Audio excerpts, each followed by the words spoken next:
फिर भी सिलेक्शन नहीं हो रहा है, वो अपना पूरा बेस्ट दे चुका है, जहां आप बहुत अच्छा एक्सेल कर सकते हैं। सारा स्किल्ड बेस्ड हो चुका है। करियर बनाइए, उसमें 3 साल दीजिए, उसमें एक्सेल करिए। मैं आज आप लोगों से जो भी बात करूंगी पूरे दिल से करूंगी।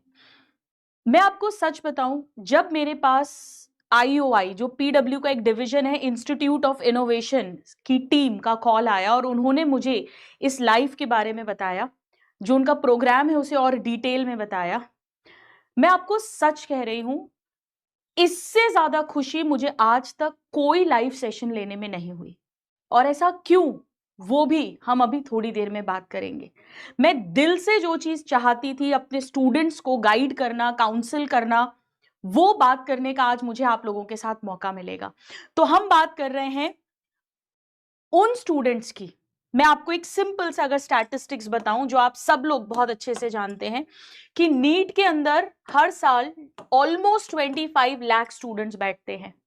अगर हम private medical college, government medical college, सब कुछ भी मिला लें, लेट सपोज हम 1 लाख, वैसे तो 55,000 के करीब गवर्नमेंट सीट्स हैं, ये वो स्टूडेंट्स हैं जिन्हें हम सिलेक्टेड मान लेते हैं, जिन्हें MBBS मिल गया। हम टीचर्स को भी बहुत खुशी होती है, हम लोग रिजल्ट सेलिब्रेशन भी करते हैं, लेकिन हम सब टीचर्स का जो दिल है वो इन 24 लाख बच्चों के लिए रियल में बहुत दुखी होता है।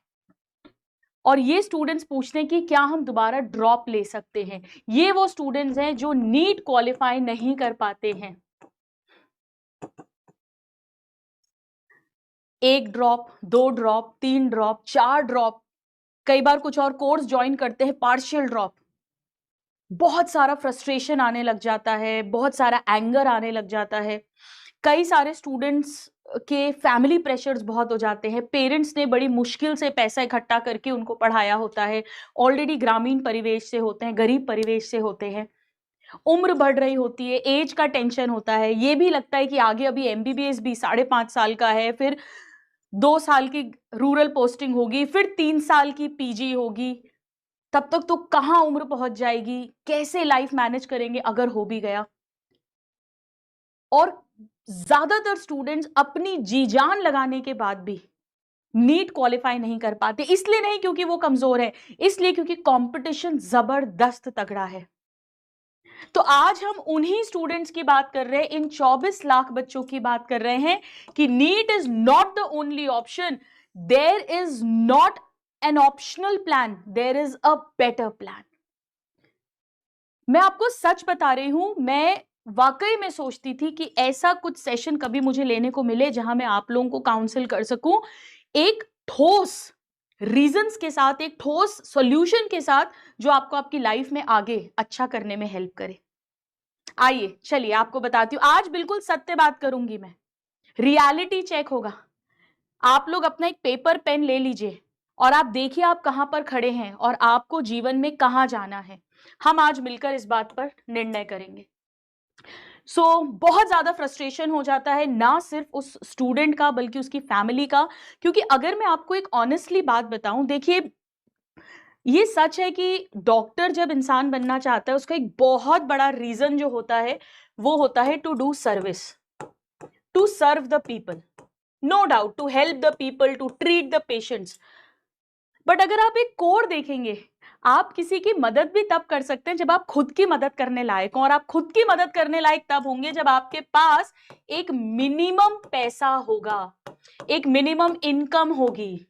ये सच बात है, ये जीवन की सच्चाई है कि जब आप खुद की मदद करने लायक होंगे, खुद के लायक होंगे, तभी तो आप किसी दूसरे की मदद कर पाएंगे।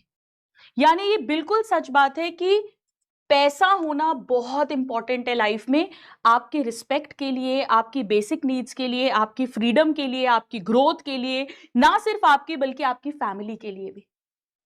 तो मैं बिल्कुल समझ सकती हूं कि जब बच्चा 2 साल, 3 साल, 4 साल तैयारी करता है, पार्शियल ड्रॉप्स लेता है, उसको कुछ समझ में नहीं आता है, फिर भी सिलेक्शन नहीं हो रहा है, वो अपना पूरा बेस्ट दे चुका है, वो सुबह से रात तक सिर्फ पढ़ता रहता है, लेकिन सिलेक्शन नहीं होता, मार्क्स नहीं आते। तो बस यही सब सोच के बीच में अब क्या आगे, मैं यहां पर ना आपको अपनी जिंदगी की कुछ बातें बताती हूं, क्योंकि मैंने खुद नीट क्लियर किया है। तो मेरे साथ मैंने अपने फ्रेंड्स को, बहुत सारों को देखा जिनका नीट क्लियर नहीं हुआ था।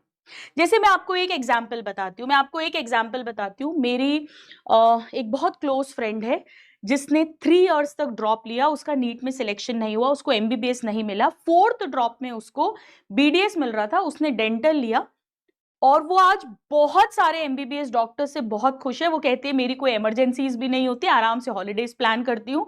बढ़िया, उसने उसमें एमडीएस किया, अपनी स्किल्स एक्वायर की और वो ऑर्थोडोंटिस्ट बन गई। मैं एक और एग्जाम्पल आपको बताती हूँ।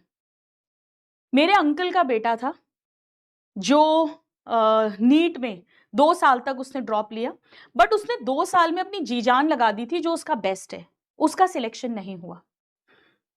और फिर उसने, बट उसको एक ये चीज थी कि नहीं, मुझे करना तो कुछ हेल्थ सेक्टर में ही है। क्योंकि अगर मैं एक हेल्थ सेक्टर की बात करूं तो हेल्थ सेक्टर सुनते ही हमारे दिमाग में क्या आता है? हमारे दिमाग में या तो डॉक्टर्स आते हैं या नर्सिंग आती है। डॉक्टर और नर्स 2 आते हैं।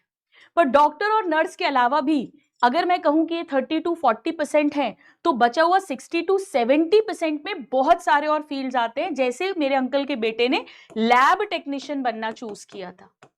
अब हमारे इंडिया में प्रॉब्लम क्या है? हम चीजों को ना कैटेगराइज कर देते हैं। मैं जब 5 साल तक ऑस्ट्रेलिया में थी, मैंने एक चीज वहां पर नोटिस करी लोगों में, कि वो किसी काम को छोटा या बड़ा नहीं देखते।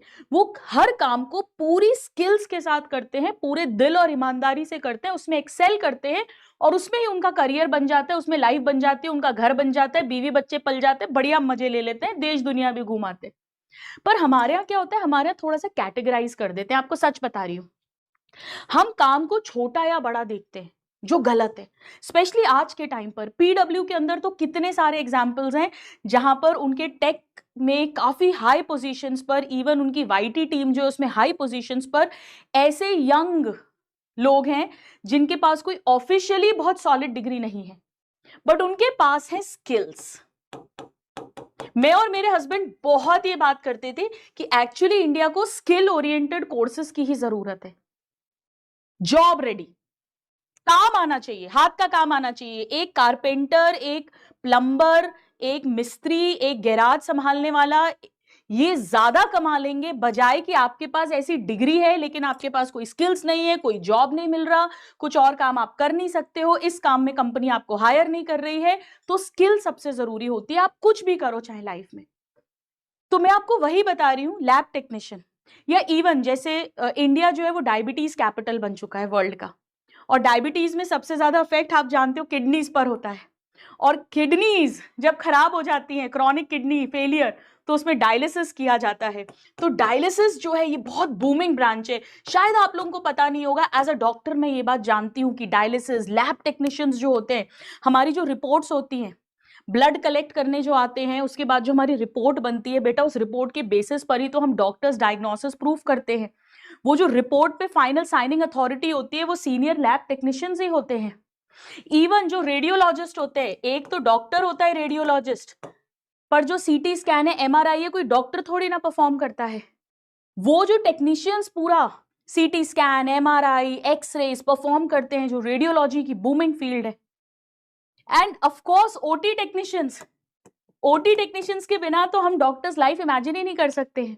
मैं आपको सीरियसली बता रही हूँ, बहुत सारे ऐसे ओटी टेक्नीशियंस होते हैं जो अपने सर्जन के साथ इस तरह से जुड़े होते हैं कि वो सर्जन कहता है अरे यार वो नहीं आया ना आज, सुनील नहीं आया ना आज, मैं सर्जरी नहीं करूंगा।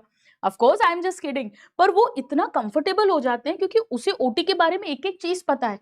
सर्जन को मालूम है कि ये मेरा ओटी टेक्नीशियन है। जी हाँ, मैं आपको सच बता रही हूँ, बहुत सीनियर सर्जन के ओटी टेक्नीशियंस फिक्स रहते हैं, बहुत हाई हाई सैलरीज पर रहते हैं। उनको वही चाहिए क्योंकि उनको मालूम है कि मैं जब ऐसे सर्जरी कर रहा हूं, मुझे कुछ नहीं करना, मैं यूं हाथ दूंगा और सुनील को पता है कि अगला इंस्ट्रूमेंट कौन सा लाना है। लैरिंगोस्कोप अगर आपने सुना हो, वो इंसर्ट करना, ब्लड कल्चर्स करना, ये सब काम जो है लैब टेक्नीशियंस हो गए, ओटी टेक्नीशियंस हो गए, डायलिसिस एक्सपर्ट्स हो गए, रेडियोलॉजी एक्सपर्ट्स हो गए। मैंने आपको खुद बताया, मेरे क्लोज वंस में एक लैब टेक्नीशियन का बताया, एक डेंटिस्ट का आपको बताया।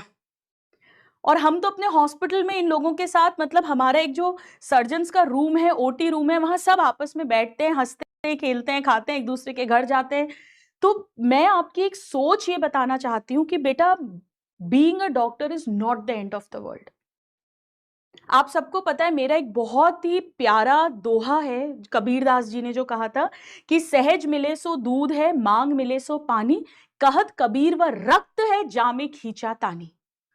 आपने सपना देखा डॉक्टर बनने का, बहुत अच्छी बात है, आपने उसके लिए जी जान लगा दिया, ईमानदारी से पूरी मेहनत करी, बहुत अच्छी बात है। पर अगर वो नहीं हो पा रहा है, अगर उसमें खींचातानी हो रही है, तो वो रक्त के समान है। नेचर ने, ईश्वर ने आपके लिए नहीं बनाया है, उसने आपके लिए कुछ और बनाया है जहां आप बहुत अच्छा एक्सेल कर सकते हैं। लेकिन स्किल्स होनी चाहिए, स्किल्स इज द की। आज के टाइम पर अगर आपको काम आता है, डिग्री तो ऑफकोर्स एक बेसिक चाहिए, पर अगर काम आता है तो कंपनी आपको यूं ही सिलेक्ट कर लेती है। पूरा वर्ल्ड लेवल पर जो जॉब का सिनेरियो है वो सारा स्किल्ड बेस्ड हो चुका है। बेटा इस बात को समझो, अपने ईगो को छोड़ना कभी कभी बहुत जरूरी हो जाता है। कभी कभी हम ईगो में पकड़ लेते हैं, नहीं यार डॉक्टर ही बनना है, रिश्तेदार क्या कहेंगे, पड़ोसी क्या कहेंगे, घर वाले क्या सोचेंगे। खुद को भी लगता है, मैं तो हमेशा वो व्हाइट कोट की बात करता था। कभी कभी उस ईगो के बाहर आना पड़ता है, आपको समझना पड़ता है प्रकृति क्या चाहती है, बजाय कि अपना समय वेस्ट करने के। क्योंकि लाइफ जो है वो जीने के लिए है, और जीने के लिए तब होगा जब आपके पास एक बेसिक कम से कम इनकम हो, एक करियर हो, फिर उसमें आप आगे बढ़ो। बजाय 3 साल और बर्बाद करने की अपनी जिद में, आप आगे बढ़िए और अपना दूसरा करियर बनाइए, उसमें 3 साल दीजिए, उसमें एक्सेल करिए। ये सारी बातें उन स्टूडेंट्स के लिए हैं जो नीट जी जान लगा चुके हैं बट फिर भी क्वालिफाई नहीं कर पा रहे हैं, and now they are thinking about some other plan.